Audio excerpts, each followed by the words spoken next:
Hello friends, আপোনালোকে মোৰ village man boys চেনেলটো ছাবস্ক্ৰাইব কৰক আৰু কাষতে থকা বেল আইকনটো প্ৰেছ কৰক যাতে মোৰ নতুন ভিডিঅ'সমূহ আপোনালোকে নটিফিকেশ্যন জৰিয়তে লাভ কৰিব পাৰে। তেনে বলক পলম নকৰি ভিডিঅ'টো আৰম্ভ কৰোঁ। হেল্ল' ফ্ৰেণ্ডছ, মই ঢেকিয়ালে মোৰ ভিলেজ মেন বয়েজ চেনেলটো আপোনালোকক সকলোকে স্বাগতম জনাইছোঁ। আজি এই ভিডিঅ'টো লৈ আহিছোঁ আছাম জিকেৰ ওপৰত very important question answer. So' friends, পলম নকৰি ভিডিঅ'টো ষ্টাৰ্ট কৰিছোঁ। প্ৰথম প্ৰশ্নটো হৈছে who wins the 2017 Bhupen Hazarika awards. 2017 চনত ভূপেন হাজৰিকা বঁটা কোনে লাভ কৰিছিলে? ইয়াৰ ৰাইট এনচাৰ হ'ব অপশ্যন ডি, ইয়েছে দৰ্জেট থংচী। তেখেতে লাভ কৰিছিলে। তেখেত হৈছে অৰুণাচলৰ এজন ঔপন্যাসিক। ঠিক আছে, নেক্সট প্ৰশ্ন লৈছোঁ বন্ধুসকল। Question number 2, The Digboi refinery was set up at Digboi by Assam Oil Company Limited in the year. Digboi refinery Digboi Assam Oil Company Limited কেতিয়া স্থাপন কৰিছিলে? ইয়াৰ ৰাইট এনচাৰ হ'ব অপশ্যন চি হ'ব 1901 চনত। So' this is a important question friends. Next প্ৰশ্ন, question number 3, environmentalist Robin Banerjee's museum, আংগুল Robin's museum is located in which district? এখেত পৰিৱেশবিদ ৰবীন বেনাৰ্জী, তেওঁ মিউজিয়াম কোন জিলাত স্থাপন কৰা হৈছে? ইয়াৰ ৰাইট এনচাৰ হ'ব অপশ্যন বি হ'ব, গোলাঘাট জিলাত আছে।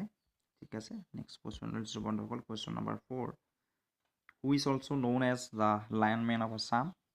অসমৰ লায়ন মেন বুলি কাক জনা যায়? ইয়াৰ ৰাইট এনচাৰ হ'ব বন্ধুসকল অপশ্যন ডি, ৰাধা গোবিন্দ বৰুৱাক জনা যায়। This is a important question for competitive exam. Next question লৈছোঁ, question number 5, Malaya Goswami wins the national film award for best actress in the Assamese film. অসমীয়া বোলছবিৰ কোনখনত মলয়া গোস্বামীয়ে ৰাষ্ট্ৰীয় বোলছবি বঁটা লাভ কৰিছিলে বেষ্ট এক্ট্ৰেছৰ কাৰণে? ইয়াৰ ৰাইট এনচাৰ হ'ব ফ্ৰেণ্ডছ কুৱেশ্যন চি হ'ব ৰাইট এনচাৰ, ফ্ৰিঙতিৰ কাৰণে। ঠিক আছে, এখন অসমীয়া বোলছবি। Next question, which city is also' known as the cultural capital of Assam. Cultural capital of Assam বুলি কোনখন জিলাক জনা যায়? সাংস্কৃতিক ৰাজধানী বুলি ক'ব পাৰি, যোৰহাট জিলাক জনা যায়। This is a very important question, also' a simple question. Right answer option A Jorhat district. ঠিক আছে, নেক্সট কুৱেশ্যন লৈছোঁ friends, question number 7, the first non government college in of Assam is. So' non government college অসমৰ কোনখন, যিখন চৰকাৰী কৰ্তৃত্বাধীন নহয় প্ৰথম অৱস্থাত? ইয়াৰ ৰাইট এনচাৰ হ'ব option D, J B. College of Jorhat, Jagannath Barooah college Jorhat. ঠিক আছে, this is a important question. Next question, question number 8, Fakhruddin Ali Ahmed was blank president of Assam, president of India, sorry not Assam. Fakhruddin Ali Ahmed ভাৰতবৰ্ষৰ কিমানতম ৰাষ্ট্ৰপতি বুলি সোধা হৈছে 8 নম্বৰ প্ৰশ্ন। ৰাইট এনচাৰ হ'ব অপশ্যন বি, 5th। তেওঁ পঞ্চম ৰাষ্ট্ৰপতি আছিলে। ঠিক আছে, B. So' this is a important question. Next question লৈছোঁ বন্ধুসকল, question number 9, who was the first Indian district magistrate of India. ভাৰতবৰ্ষৰ কোন ডিষ্ট্ৰিক্ট, ভাৰতবৰ্ষৰ প্ৰথম জিলা মেজিষ্ট্ৰেট কোন বুলি সোধা হৈছে? ঠিক আছে, ইয়াৰ ৰাইট এনচাৰ হ'ব 9 নম্বৰ প্ৰশ্নৰ অপশ্যন এ, আনন্দৰাম বৰুৱা। ঠিক আছে, this is a important question. So' next question লৈছোঁ বন্ধুসকল, question number 10, which place is known as the heart of the Assamese new Vaishnavic culture. অসমীয়া নৱবৈষ্ণৱ সংস্কৃতিৰ কোনখন জিলা বুলি জনা যায় আমি? ঠিক আছে, 10 নম্বৰ প্ৰশ্ন। ইয়াৰ ৰাইট এনচাৰ হ'ব Majuli, option B. This is a important question friends. Next question, question number 11, who was the first Assamese actress to win national award under the best actress category. অসমীয়া কোন অভিনেত্ৰী তেওঁ নেশ্যনেল ফিল্ম এৱাৰ্ড পাইছিলে best actress category কাৰণে? 11 প্ৰশ্নৰ right answer হ'ব option D, Malaya Goswami, তেখেতে লাভ কৰিছিলে। This is a important question friends. Next question, question number 12, the first session of Assam assembly was held in. অসম বিধানসভাৰ প্ৰথম ছেশ্যন অধিৱেশন কেতিয়া অনুষ্ঠিত হৈছিলে? 12 নম্বৰ কুৱেশ্যন। ৰাইট এনচাৰ হ'ব option B, 7 April 1937। This is a important question, very important question. So' next question লৈ লৈছোঁ বন্ধুসকল, who was the first election commissioner of India from Assam. অসমৰ পৰা কোন প্ৰথম ভাৰতীয় ইলেকশ্যন কমিশ্যনাৰ বুলি সোধা হৈছে? অসমীয়া, প্ৰথম অসমীয়া তেওঁৰ নম্বৰ অপশ্যন ৰাইট এনচাৰ হ'ব অপশ্যন বি হৰে কৃষ্ণ ব্ৰহ্ম ঠিক আছে B this is a important question friends next question who is known as the father of Assamese prose literature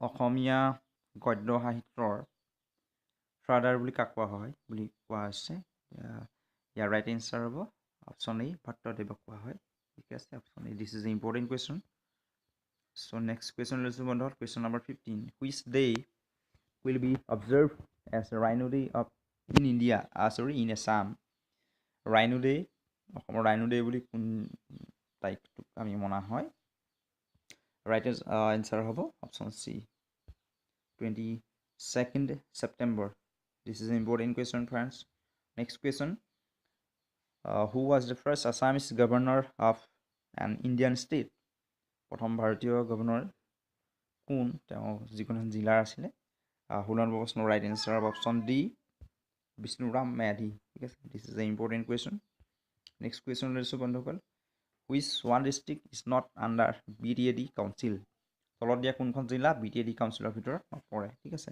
এই চাৰিটা অপশ্যনৰ ভিতৰত ইয়াৰ right answer of option C Goalpara ডিষ্ট্ৰিক্টখন নপৰিব C is a right answer next question number 18 Nambor Wildlife Sanctuary is located in which district Nambor অভয়াৰণ্য কোনখন জিলাত অন্তৰ্ভুক্ত ঠিক আছে 18 নম্বৰ প্ৰশ্ন ইয়াৰ ৰাইট এনচাৰ হ'ব অপশ্যন ডি কাৰ্বি আংলঙত পৰে এখন ঠিক আছে this is a important question next question friends question number 19 the total length of Dhola Sadiya bridge is Dhola-Sadiya দলঙৰ দীৰ্ঘ ঠিক আছে ইয়াৰ লেংথ কিমান বুলি সোধা হৈছে দিছ is a very very important question question number 19 right answer হ'ব অপশ্যন চি 9.15 কিলোমিটাৰ 9.15 কিলোমিটাৰ হ'ব ইয়াৰ দৈৰ্ঘ্য চ' নেক্সট কুৱেশ্যন লৈছোঁ বন্ধুসকল in which year Anwara Taimur becomes Assam's first and only female chief minister. Anwara Taimur অসমৰ প্ৰথম আৰু একমাত্ৰ মহিলা চিফ মিনিষ্টাৰ তেখেত কোন চনত হৈছিলে ইয়াৰ ৰাইট এনচাৰ হ'ব অপশ্যন বি 1980 চনত হৈছিলে so' this is a very very important question next question লৈছোঁ বন্ধুসকল who won the Sahitya Akademi Award 2017 in Bodo language 2017 চনৰ সাহিত্য একাডেমী বঁটা বড়ো ভাষাত কোনে লাভ কৰিছিলে বুলি সোধা হৈছে 21 নম্বৰ প্ৰশ্নত ইয়াৰ ৰাইট এনচাৰ হ'ব অপশ্যন ডি ৰীতা বড়ো ঠিক আছে নেক্সট কুৱেশ্যন লৈছোঁ which of the flowing sports event is not hosted in Guwahati in the year 2017 2017 চনত গুৱাহাটীত তলত দিয়া খেলৰ ভিতৰত কোনটো খেল আয়োজন কৰা হোৱা নাছিলে ইয়াৰ ৰাইট এনচাৰ হ'ব অপশ্যন বি নেশ্যনেল গেমছ আয়োজন কৰা হোৱা নাছিলে বাকী গোটেইকেইটা আয়োজন কৰা হৈছে তলত দিয়া চাৰিটা অপশ্যনৰ ভিতৰত ঠিক আছে this is a important question এনেকুৱা ধৰণৰ পাক লগা কুৱেশ্যন আহে চ' নেক্সট কুৱেশ্যন লৈছোঁ বন্ধুসকল question number 23 who was the first speaker of Assam assembly Assam বিধানসভাৰ প্ৰথম অধ্যক্ষ কোন ইয়াৰ ৰাইট এনচাৰ হ'ব অপশ্যন এ বাবু বসন্ত কুমাৰ দাস ঠিক আছে তেখেত option is a right answer next question question number 24 in which year Bharat Ratna Award was given to Gopinath Bardoloi posthumously means মানে হৈছে মৰণোত্তৰভাৱে ভাৰত ৰত্ন বঁটা গোপীনাথ বৰদলৈ কোন চনত দিয়া হৈছিলে 24 নম্বৰ প্ৰশ্ন ৰাইট এনচাৰ হ'ব অপশ্যন বি 1999 চনত তেখেতক মৰণোত্তৰভাৱে ভাৰত ৰত্ন বঁটা প্ৰদান কৰা হৈছিলে নেক্সট কুৱেশ্যন লৈছোঁ বন্ধুসকল question number 25 Who is the founder of Assamese daily English newspaper, the Assam Tribune? অসমৰ পৰা প্ৰকাশ পোৱা ইংৰাজী বাতৰি কাকত দৈনিক বাতৰি কাকত হৈছে আছাম ট্ৰিবিউন তাৰ ফাউণ্ডাৰ প্ৰতিষ্ঠাপক কোন বুলি সোধা হৈছে ইয়াৰ ৰাইট এনচাৰ হ'ব option B Radha Govinda Barua so' this is a important question so' friends Assamese জিকেৰ ওপৰত এই ভিডিঅ'টো ইমানেই আছিলে ভিডিঅ'টো কেনেকুৱা পালে জনাব প্লিজ লাইক কৰিব কমেণ্ট কৰিব আৰু শ্বেয়াৰ কৰিব চ' যিসকল বন্ধুৱে ভিউৱাৰে মোৰ চেনেল বা প্ৰথম ভিডিঅ' চাইছে তেওঁলোকে মোৰ চেনেলটো প্লিজ ছাবস্ক্ৰাইব কৰিব আৰু বেল আইকনটো প্ৰেছ কৰিব চ' থেংক ইউ থেংকছ ফৰ ৱাচিং